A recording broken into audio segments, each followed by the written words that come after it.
Welcome to CSIS Online. The way we bring you events is changing, but we'll still present live analysis and award-winning digital media from our Dracopolis Ideas Lab. All on your time, live or on demand. This is CSIS Online. Hello to our two panelists and to all those joining virtually. Both of our panelists today have added substantially to the public record on a critically important topic, gray zone warfare and the future of great power competition.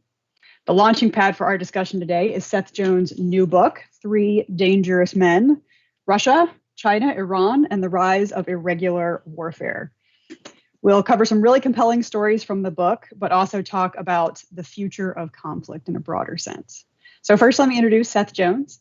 He is the Senior Vice President at CSIS, the Harold Brown Chair, the Director of the International Security Program, and the Director of the Transnational Threats Project. In his copious free time, he also teaches at Johns Hopkins School of Advanced International Studies. He's held a wide variety of roles in the national security business, including the representative for the commander of U.S. Special Operations Command to the Assistant Secretary of Defense for Special Operations, which is a long title, meaning he was the link between the military and the civilian side of special operations. He also served as the advisor to the commanding general of Special Operations Forces in Afghanistan. So he has had many opportunities to view irregular warfare and gray zone activity up close and personal. We also have David Sanger. His official New York Times bio calls him a senior writer, which seems about the understatement of the century. He has a 38-year reporting on top national security issues. He served on 3 teams that have won Pulitzers. His latest book, and I'm sorry I don't have a copy with me here, but I have been reading it, is called The Perfect Weapon: War, Sabotage, and Fear in the Cyber Age, which was also made into a very compelling HBO documentary.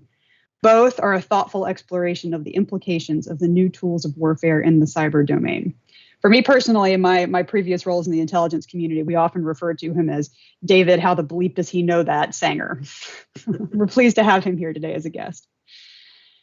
So, Three Dangerous Men. This book is a serious topic, but a fun and approachable book.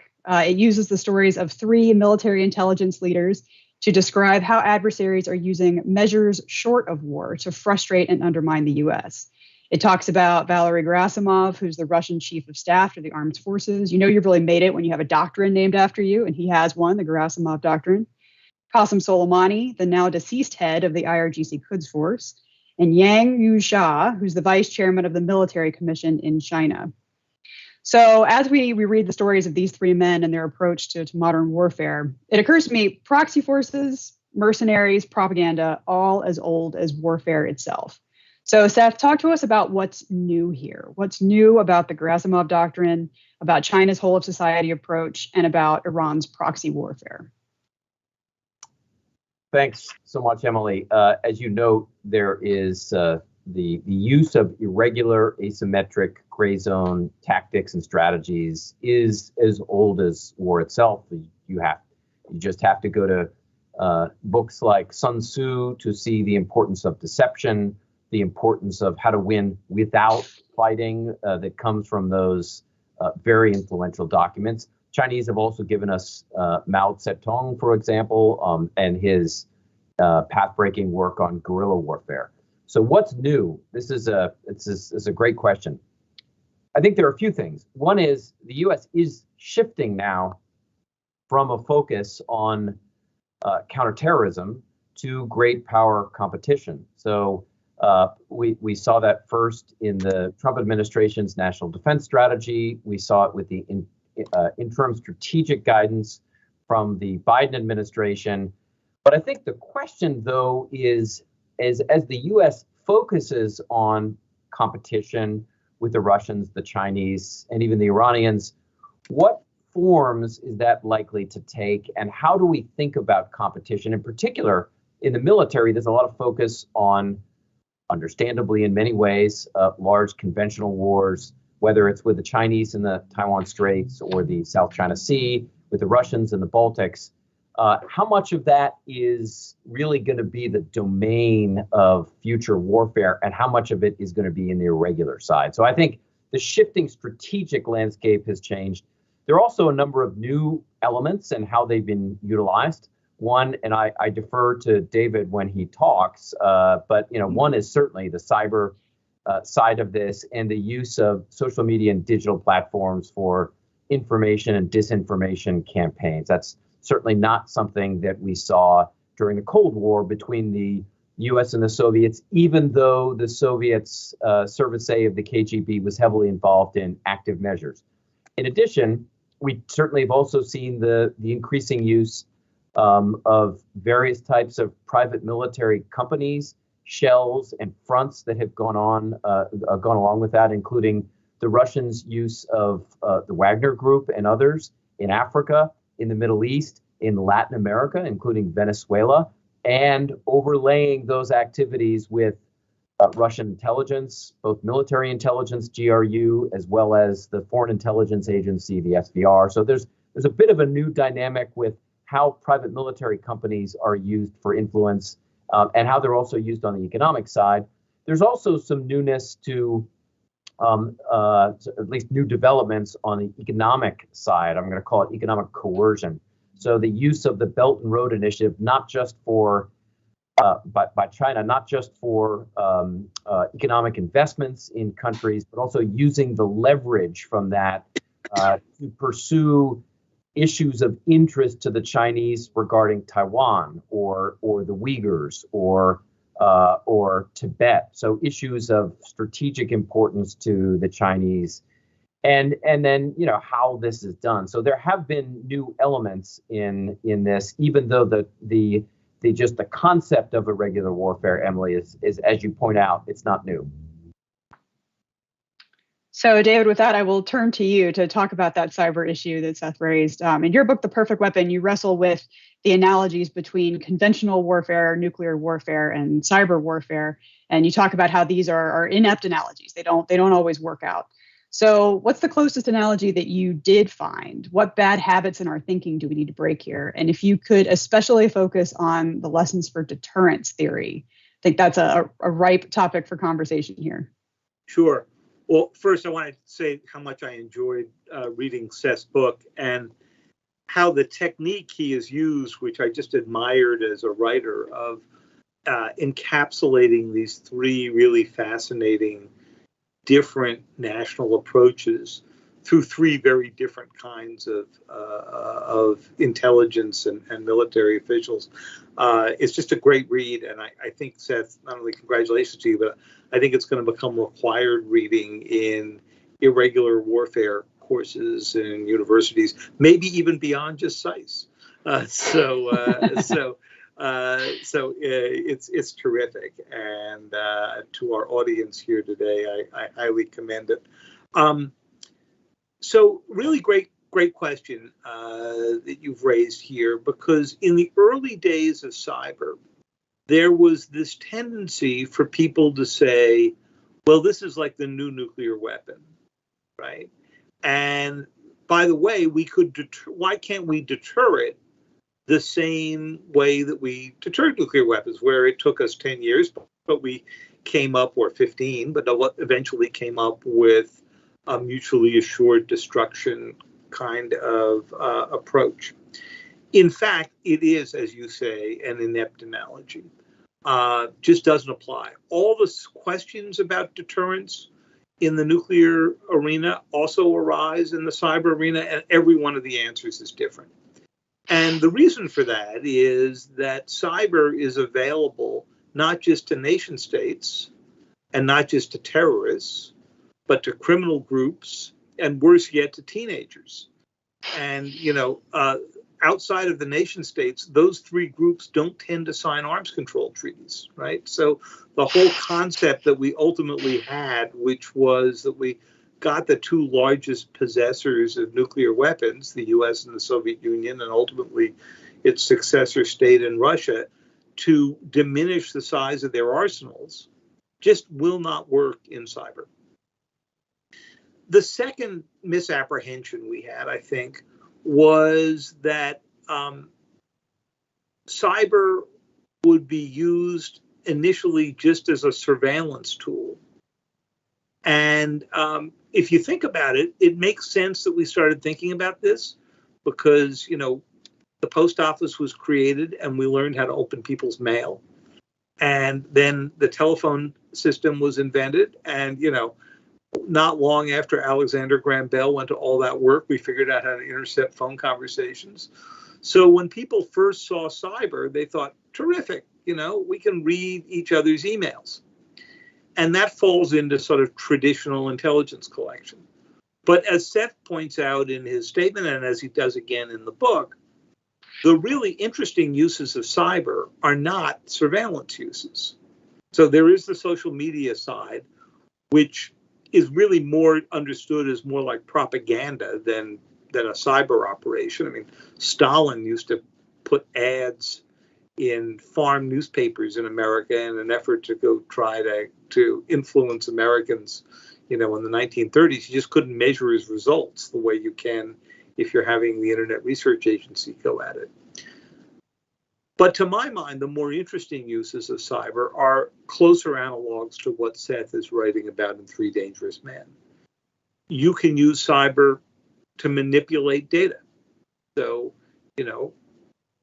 can be as basic as trying to recalibrate the aim of a missile, but as pernicious as getting into the Pentagon's health database and changing the blood type of every soldier and sailor. Imagine the havoc you could reach.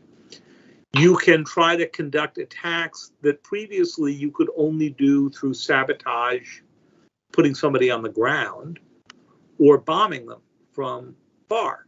So when the United States and Israel decided to go after the Natanz nuclear enrichment plant, they considered the sabotage and the bombing effort and decided in the end that if you could use cyber, it's much harder to go trace who's doing it.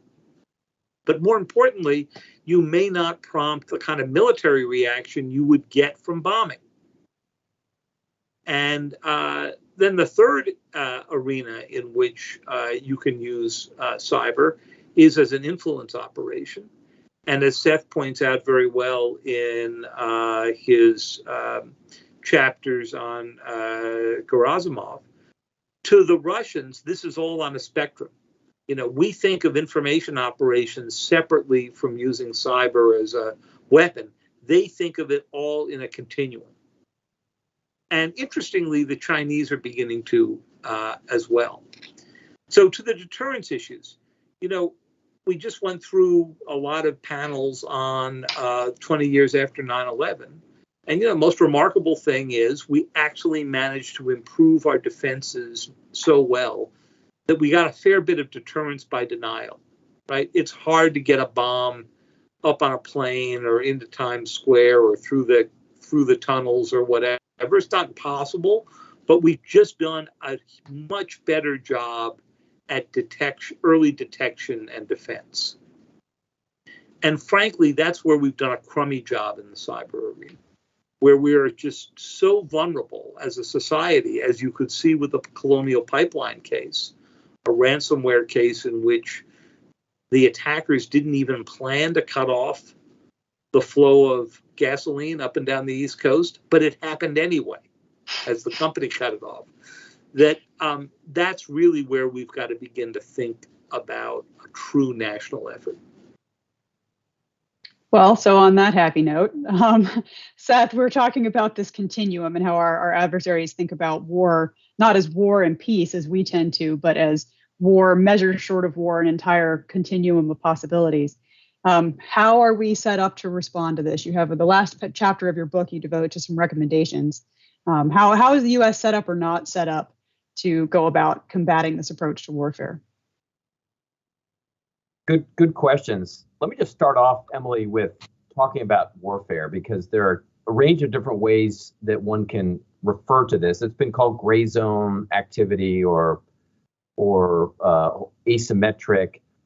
And I think the term warfare, I use it deliberately for a couple of reasons. One is I think this is the use of warfare that's much closer to Sun Tzu than it is of the Prussian soldier and theorist Clausewitz.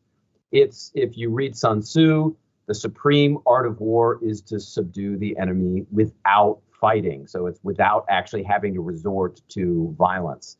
And I think in particular, when you look at the terminology used by a number of the countries I looked at here, China uses terms, including three warfares, to describe important components of this. Three warfares are the use of media, propaganda, psychological, and legal warfare for the export of states' power and influence. So it is warfare. It is a component of warfare.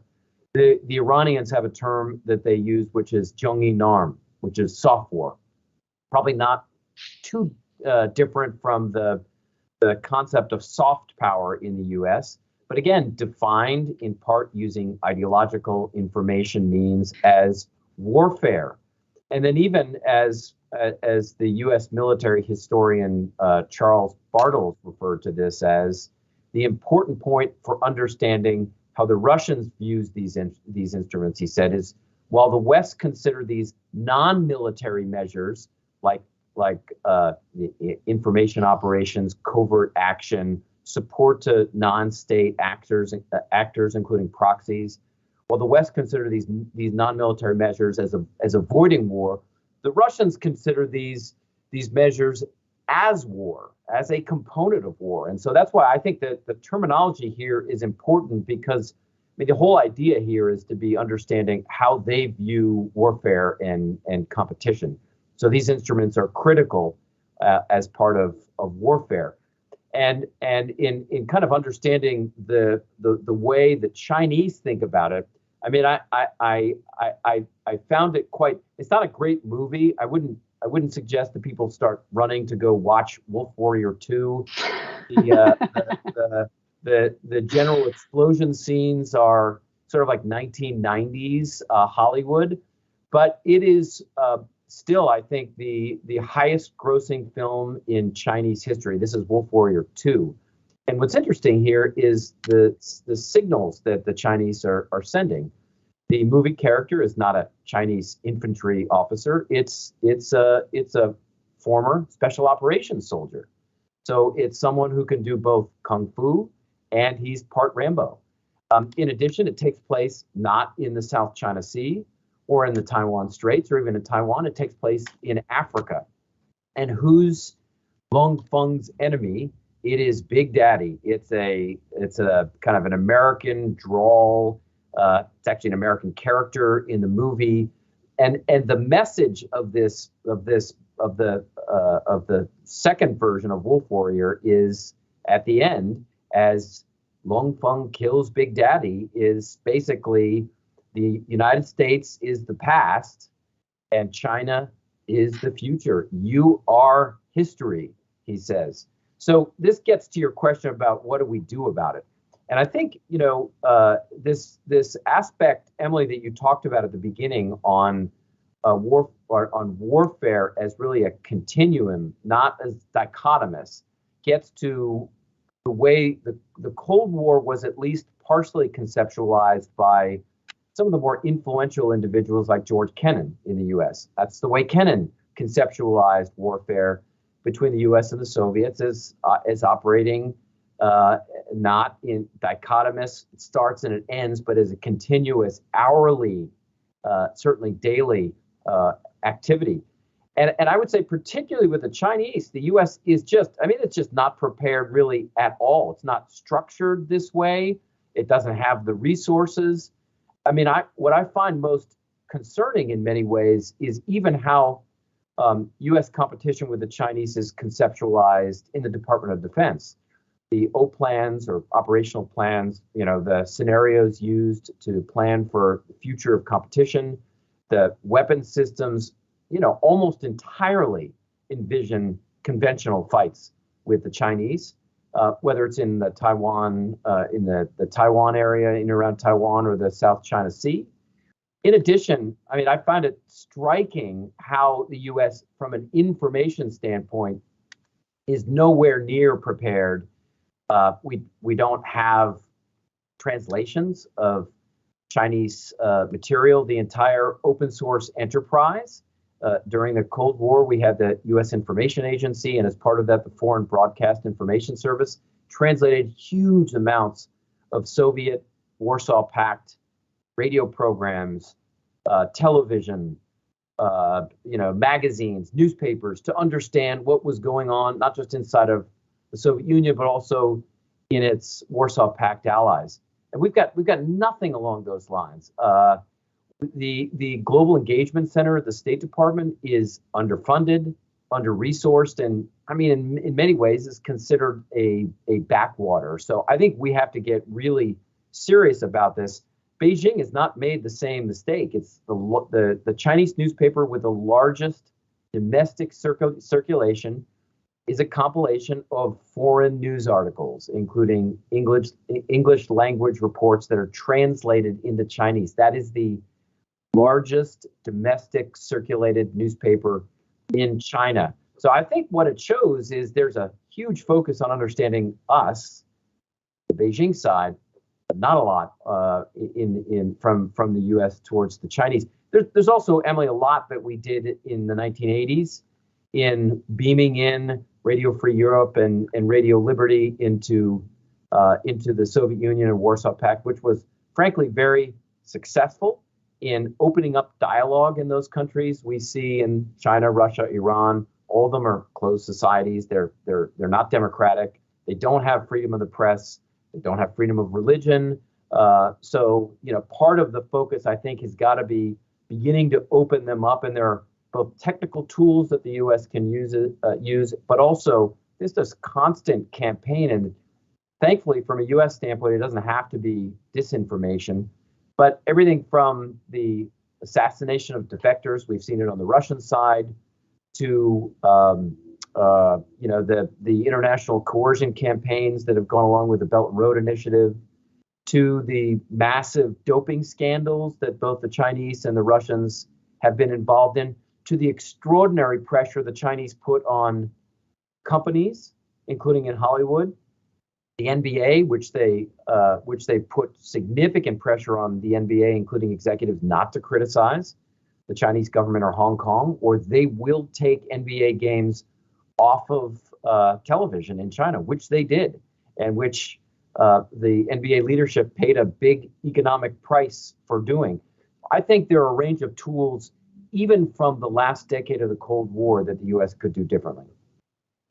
Right. I'd add one more to those, Emily. I agree with everything that's on Seth's list.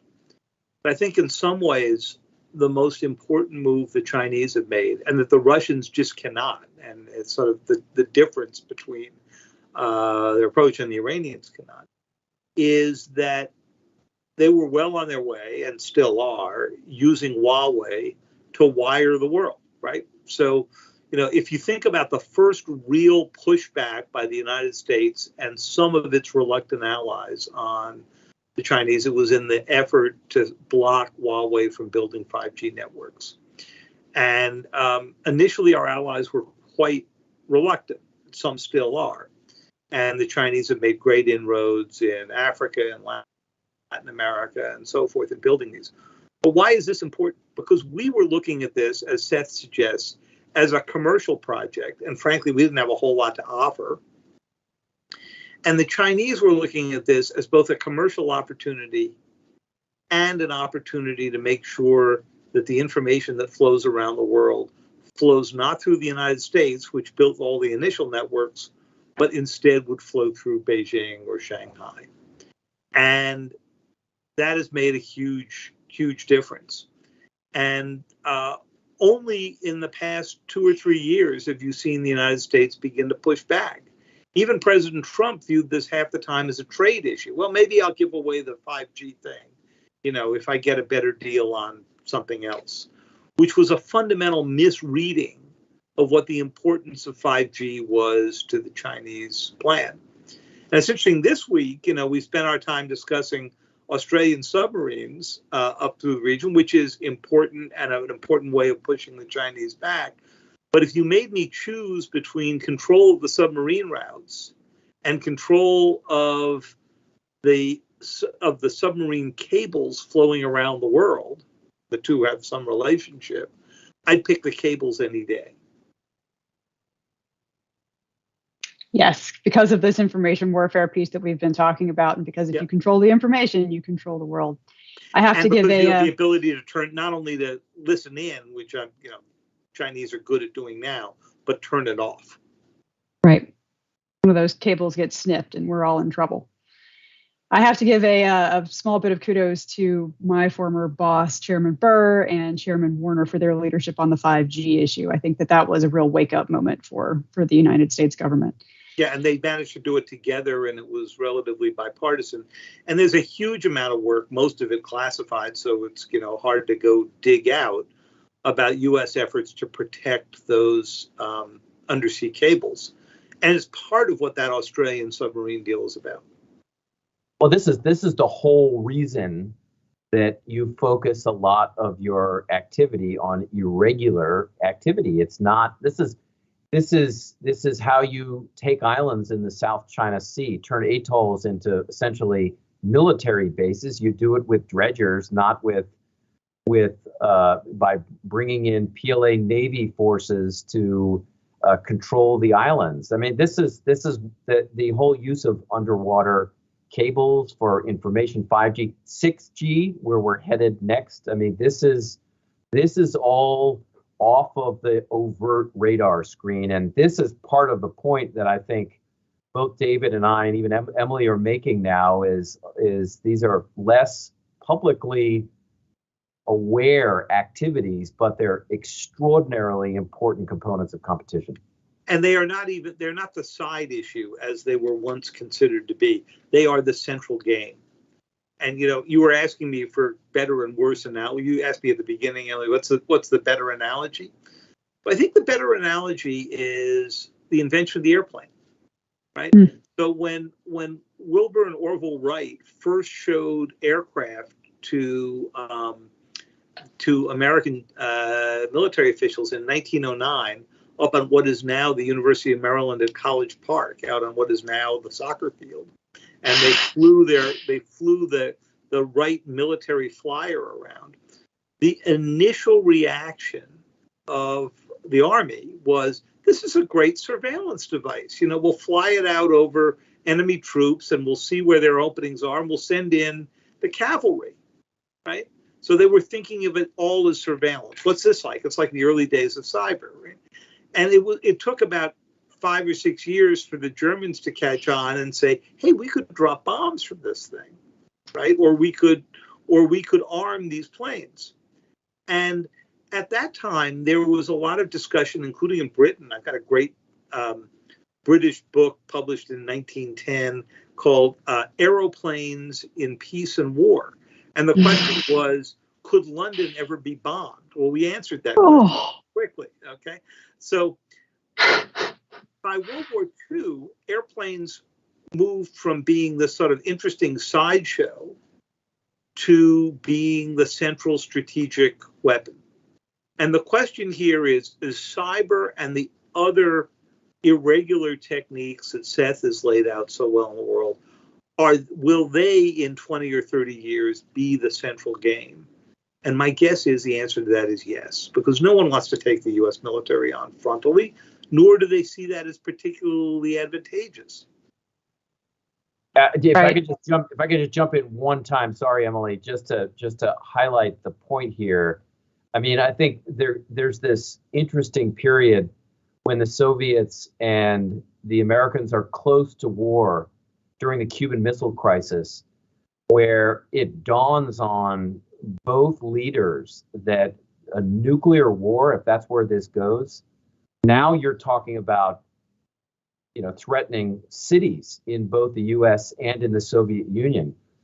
The reality of nuclear weapons, and one of the ironies of participating both in classified and unclassified war games with the Chinese is when you're fighting in and around the South China Sea and you're flying F-35s, part of your suppression of enemy air defense almost inexorably includes striking targets along the Chinese mainland, because that's where they're shooting missiles, or that's where their radar systems are, or electronic warfare. That raises the prospect of nuclear war, because when you start conducting strikes in and around someone's homeland, it becomes very difficult to distinguish, are these measures that you're doing so that you're protecting your aircraft or your forces on the ground in Taiwan, or your submarines, or your aircraft carriers? Or is the next step, you're going to start hitting Beijing and you're going to attempt to overthrow the government? It becomes very hard to distinguish offense and defense and that balance. So the issue is, that looming issue of escalation to nuclear war, I think, will be very concerning to both leaders in Washington and Beijing, and you could also extend this analogy to Moscow and Washington in the Baltic states, which is why it's partly what David said, which is that the U.S. is conventionally and from a nuclear perspective continues to be quite strong, but also now all these major powers, they have nuclear weapons. So conventional or nuclear war, you're talking about huge economic impacts. One scenario that ran the Chinese GDP in a war decreased by 25% just because of the destruction that was caused by the war. And so what I think this means is that day-to-day activity gets pushed below that threshold. Absolutely. So on that note, our adversaries very much seem to be playing a long game. They are looking to undermine America in various ways.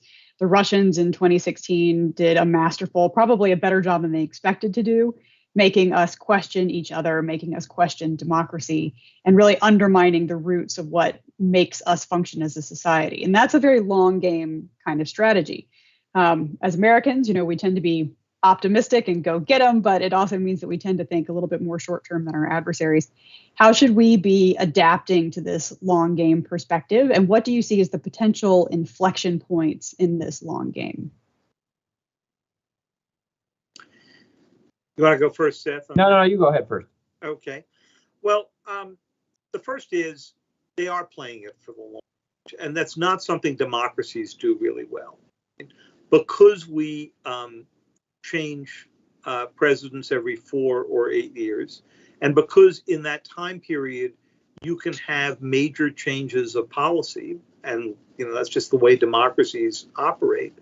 we have a much harder time setting 10, 20, 30, 40-year goals. If you want to look at the best example of this, and again, it goes to competition with China, look at the China bill, the infrastructure bill. It went through the Senate early in the summer, still has not passed the House. So all of the technologies that we are thinking of putting money into, billions of dollars into, in sort of new industrial policy, AI, quantum computing, semiconductor lithography, autonomous vehicles, long battery life issues, encryption, all of that. The list matches up almost perfectly with China's Made in China 2025 list. The problem is they started their Made in China 2025 list in 2015. And so they're in year 6. They'll make it on some, on others like semiconductors, they are behind. They won't, so not going to be 100% success. We shouldn't say they're 10 feet high. But here we are, like just getting our long-term government involvement strategy together in 2021. And it's entirely conceivable if you have a change in government come the next presidential election or even the one after that, that whole effort gets interrupted. So one thing that's common to the 3 societies that Seth writes about in 3 Dangerous Men, China, Russia, and Iran, is they don't go through this process. Their downside is they don't have the kind of entrepreneurial energy that we do. They've got greater focus and probably less content. And I think the race of the next few years is going to be which of those turns out to be more important. Seth, do you want to chime in there? Yeah, just to add to that. So let me, David focused on the Chinese. Let me just start with the Russians. The Russians are starting with a much weaker hand. They're not the economic power that the Chinese are, and they won't be. But when you look at the long-term strategy, it's important, I think, to look at where the Russians came out of the Cold War, and they lost out in so many different ways. They lost the Warsaw Pact countries, virtually all of whom went to the European Union and NATO. They lost their southern flank. The U.S. deployed forces to Afghanistan, obviously where they had invaded at the end of the 1970s. They lost partners in Libya after the U.S., the French, and the British overthrew Gaddafi. So they were in pretty tough shape over the next 2 decades after the end of the Cold War. So what does the Russian long-term game plan look like for individuals like Gerasimov? You can see it starting to happen in 2013, 2014, 2015. And again, look at the annexation of Crimea. It is done in ways that look a lot like Sun Tzu's use of the tools of warfare to subdue the enemy without fighting. The Russians didn't fire a shot, really, in Crimea. They used Spetsnaz and Russian Special Operations Forces, disinformation campaigns, intelligence individuals. So in that sense, SVR as well as GRU. So starting to take back territory and influence. Look at supporting Assad. There was grave concern during the Obama administration that the U.S. would back rebels, and just like they had done in Libya in 2011, overthrow the Assad regime. Well, what did the Russians do in response? They did not do what they did in Afghanistan, starting in 1978 and 79, which is deploying over 100,000 infantry soldiers, armor into Afghanistan. Instead, the maneuver force, so they conducted strikes from maritime vessels, Caliber cruise missiles. They also dropped some bombs from fixed-wing aircraft. But who was the maneuver force for the Russians in Syria? It was Lebanese Hezbollah, a U.S. designated terrorist organization. It was Iranian-trained militias from Iraq, Palestinian territory, Afghanistan, and Pakistan, among other places. I mean, in addition to some Syrian forces. It was a very different way of protecting an ally and then using bases in that country for power projection. How do we see the Russians attempting to expand not just their influence, but also their economic activity in Africa? So China has its Belt and Road Initiative. You know, not saying this is going to be a particularly effective strategy, but the Russians have deployed their private military companies and their shells and fronts to Central African Republic, Madagascar, Mozambique, Egypt, Libya, and the whole Venezuela, Nicaragua.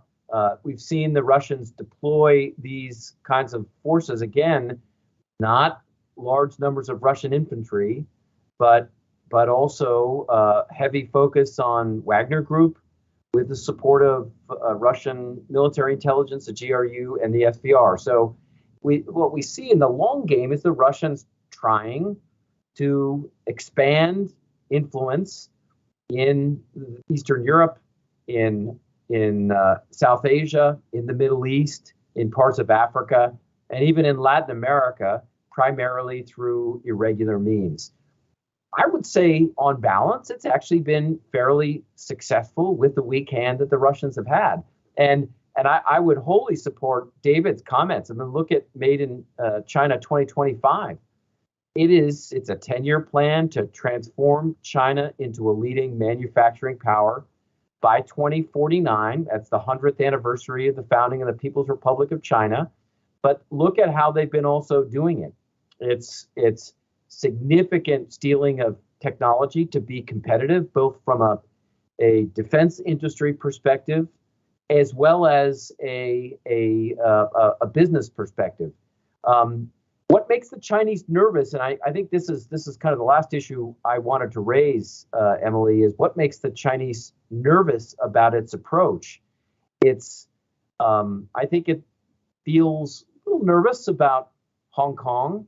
It's an area that it needs to watch very closely. It feels a little nervous, and we've seen it in the last couple of weeks with the overthrow of the Afghan government by the Taliban. That the Chinese have basically said both to Mullah Baradar on his trip to China in the summer, as well as to senior Pakistan leaders, that with the rise of the Taliban, you must take care of the Uyghur problem in China. We do not want to see East Turkestan Islamic movement sanctuaries, base camps operating from Afghanistan. They can conduct attacks inside of China. So there certainly are concerns about some of these internal dynamics that I think makes the Chinese a little worrisome as part of their long-term strategy. Absolutely.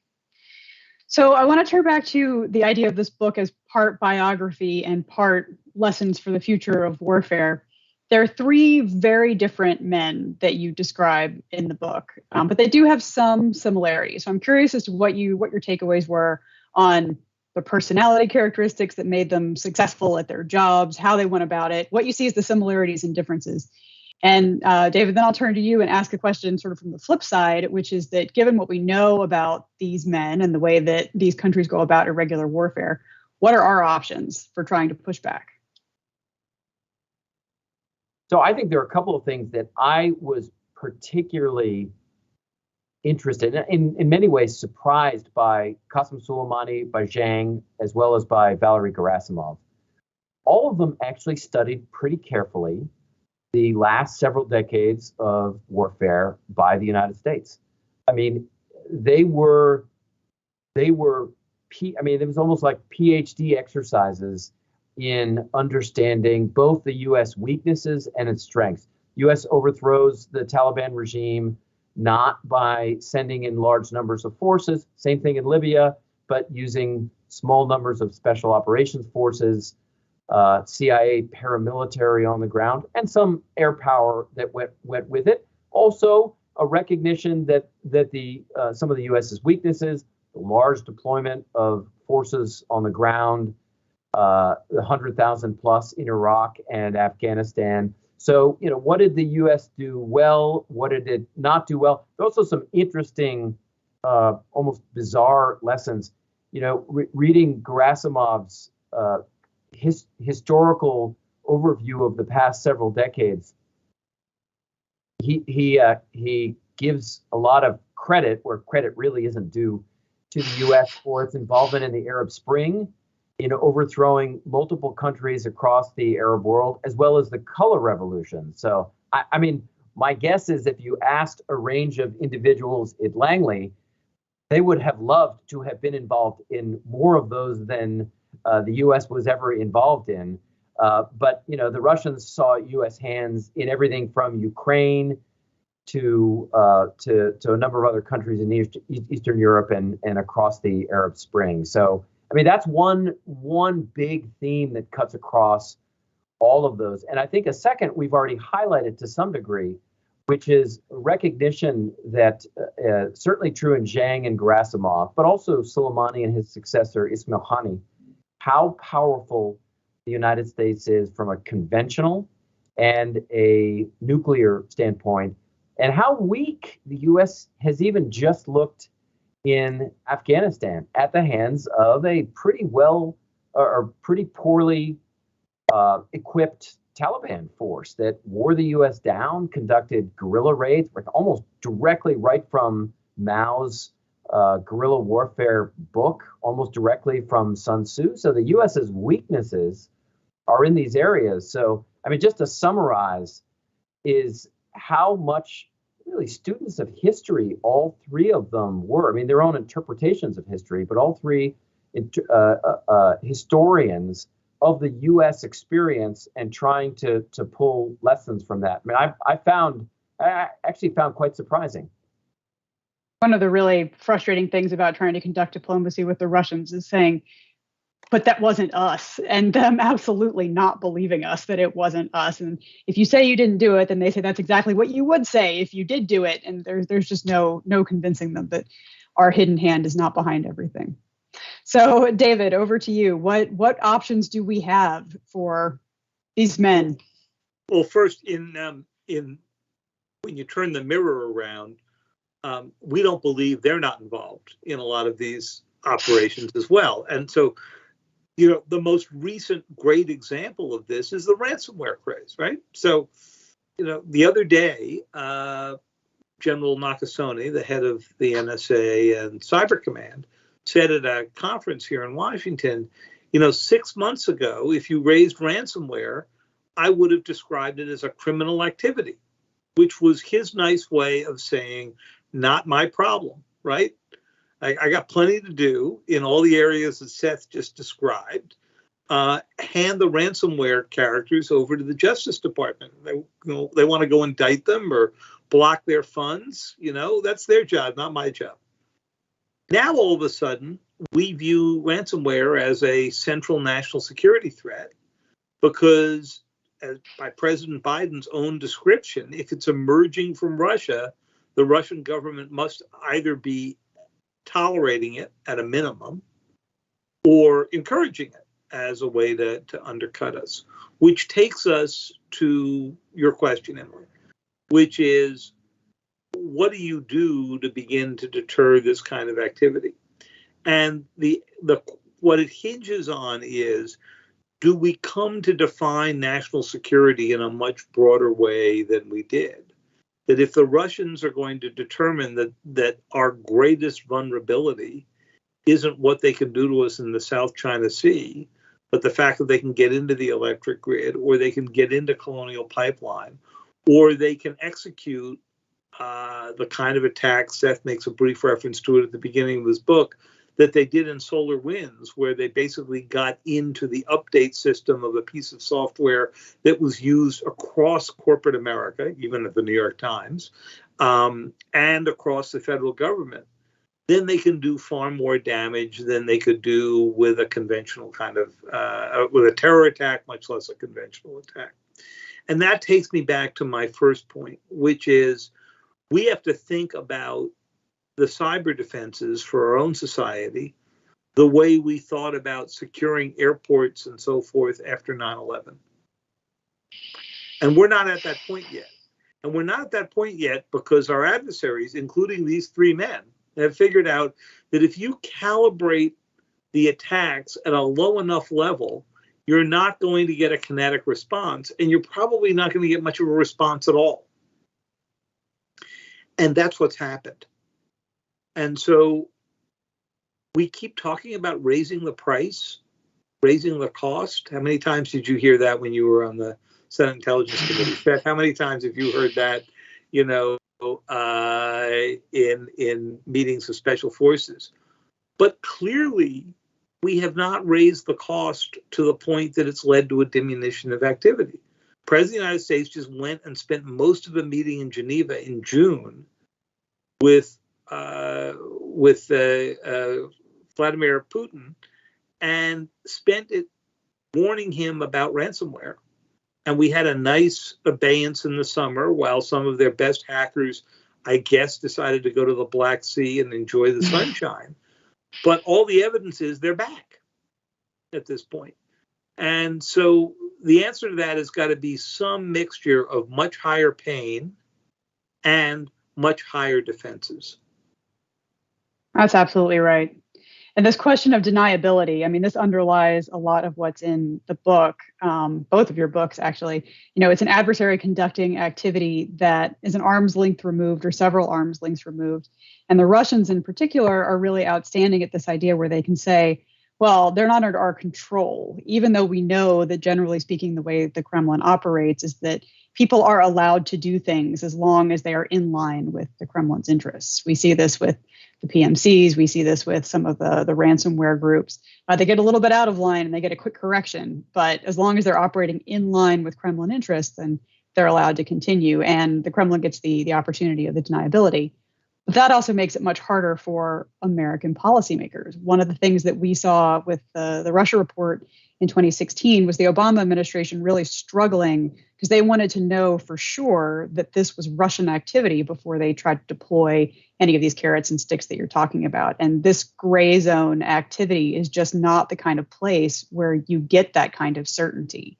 And I think that is going to be a huge challenge for American policymakers operating in this realm where you are not going to be sure, but you still have to respond in order to preserve these tools of deterrence.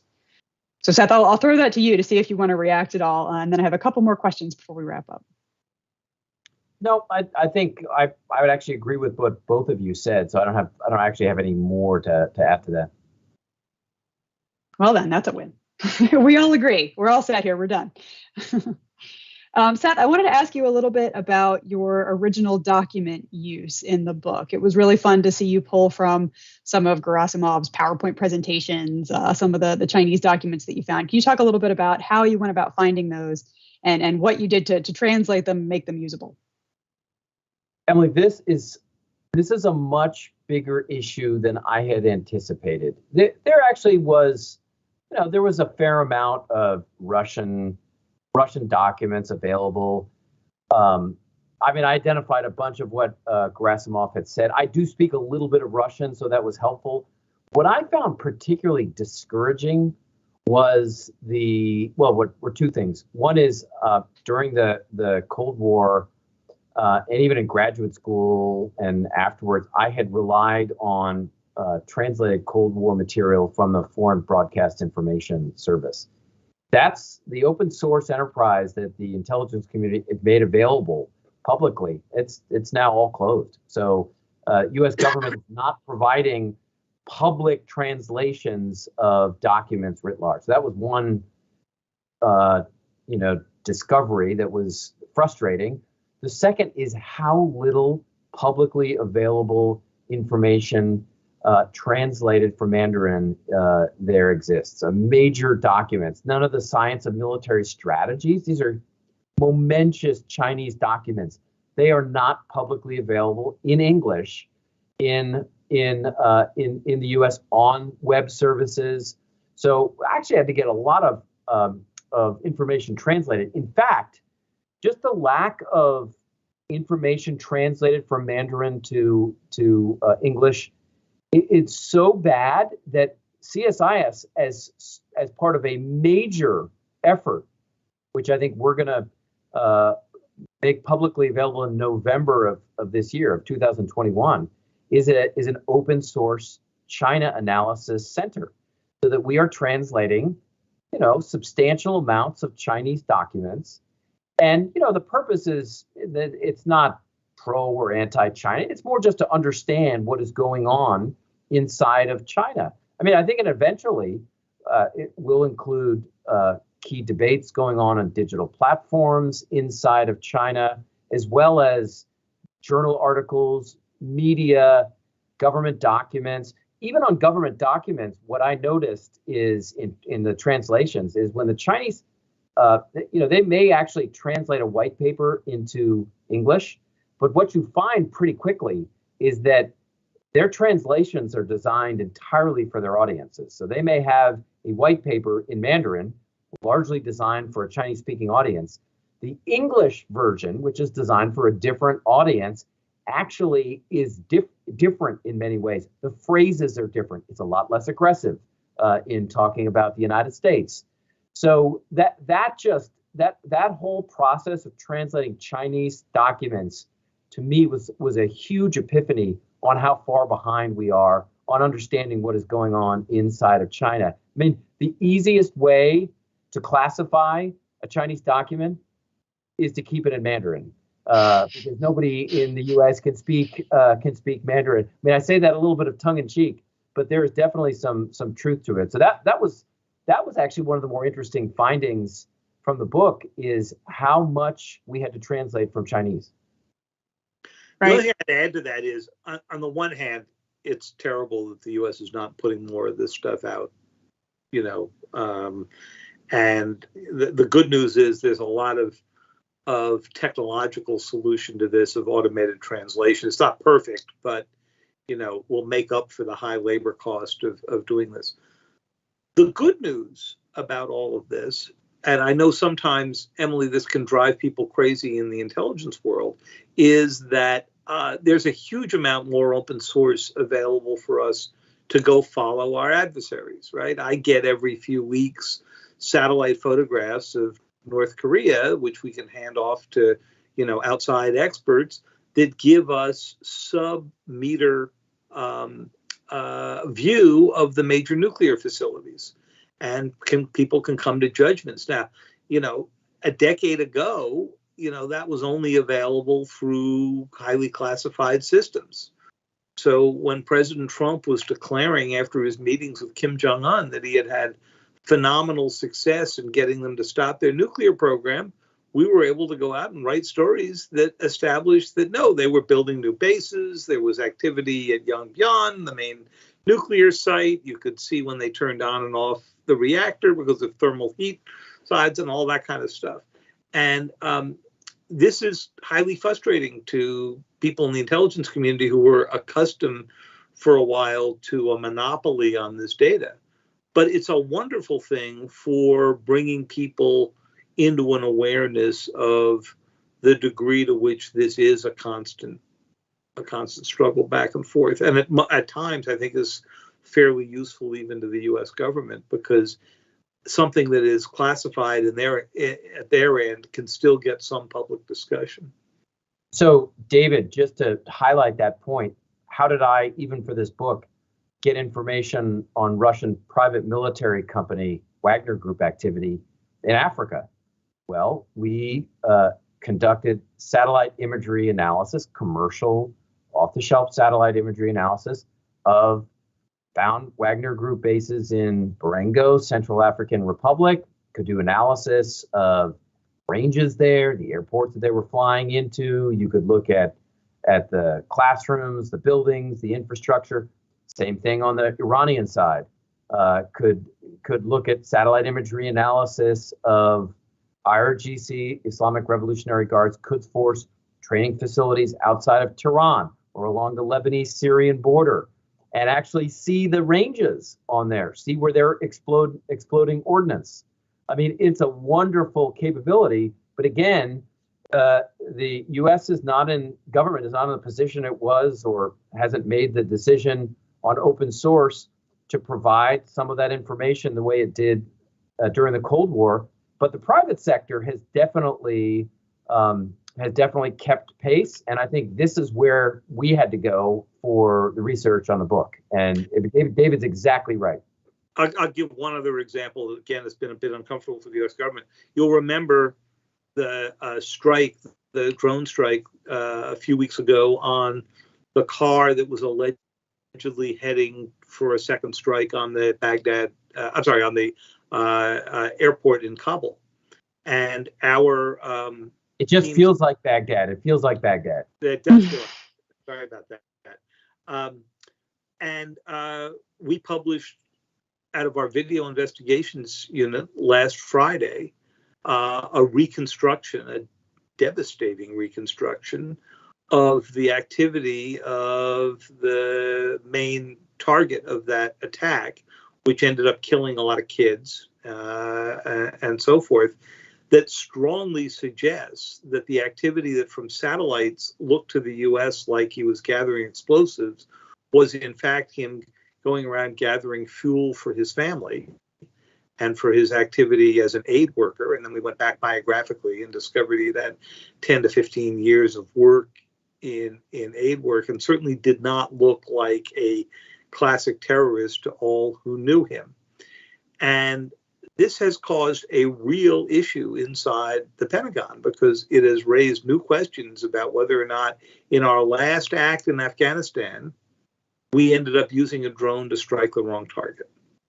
And, 5 or 10 years ago, it would not have been possible for a journalistic enterprise, even one with the reach of the New York Times, to go out and in matter of days pick apart the U.S. government's rationale for a drone strike. Well, so Seth, I will turn to you for the last word on that in just a second, but I do think that it's important to note that the commercial enterprise is going to be the future of the intelligence community. A little competition now and then is a very good thing. And then in addition, there's just things that only the intelligence community can do. And then there are things that the commercial sector is phenomenal at. I mean, companies like Hawkeye 360 or SpaceX or a lot of these other firms that are coming up with really brilliant ways to attack some of the same problems. It's insane for us to not be working together.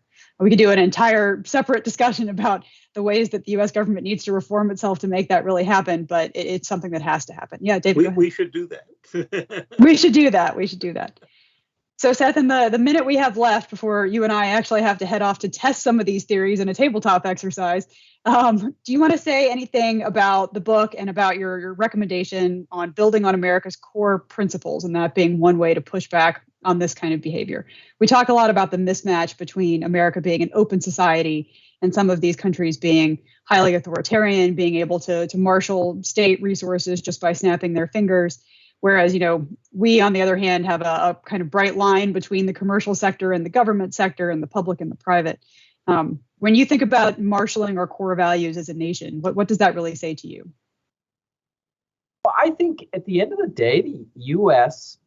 and Western open democratic societies, are very competitive. And people around the globe, and we've gone through waves along these lines, where our values, our economic systems are attractive.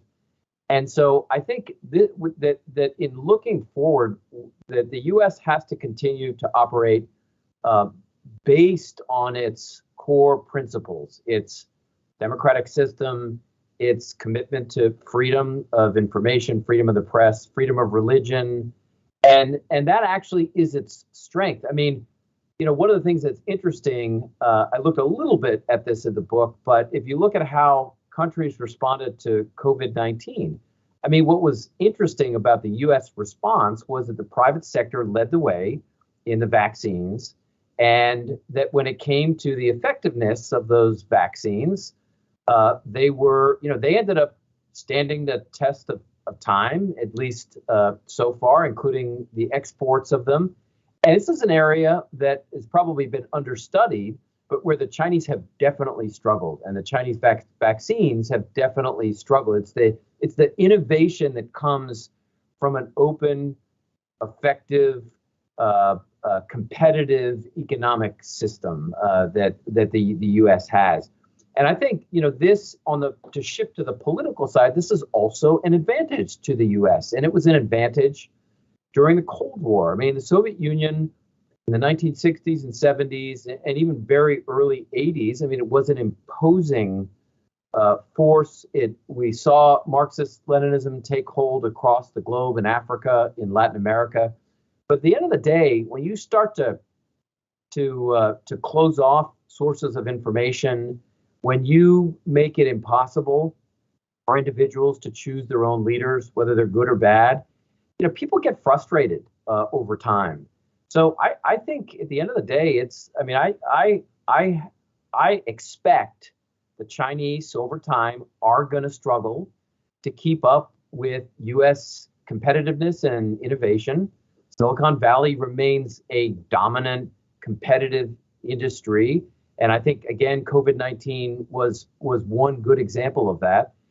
In addition, I think that Chinese are going to have problems in Hong Kong.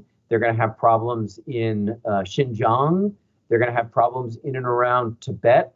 And I think this is what happens at the end of the day when you try to close off society, when things go poorly and you have an authoritarian regime. And again, this is, it's interesting to see how solidarity emerges in the 1980s as a strong force as the Polish economy starts to collapse over the course. And, interesting, and I'm not saying that the U.S. should conduct this kind of activity, but it was also one of the most successful covert action programs of the CIA during the entire Cold War to keep solidarity alive. This was not providing weapons, bullets to solidarity. It was printer cartridges. So, I mean, that's kind of the part of competition that I think, that I'll be looking at over the next decade or two. Great. And with that, we are a little bit over, so we're going to end. I want to give a shout out, though, to our colleague, Bonnie Lin. You say that's an understudied question about Chinese medical diplomacy. She and her colleagues are looking at this question, and I think are going to have something out in the next few months. So we're all excited to see that. I want to thank David Sanger for joining us today. And I want to thank Seth, too, for his book, Three Dangerous Men. Highly recommend. It's, like I said, it's a very serious topic, but also highly approachable. And I really enjoyed reading it. So thank you, gentlemen, and I hope to talk to you again soon. Thank you. Thank you.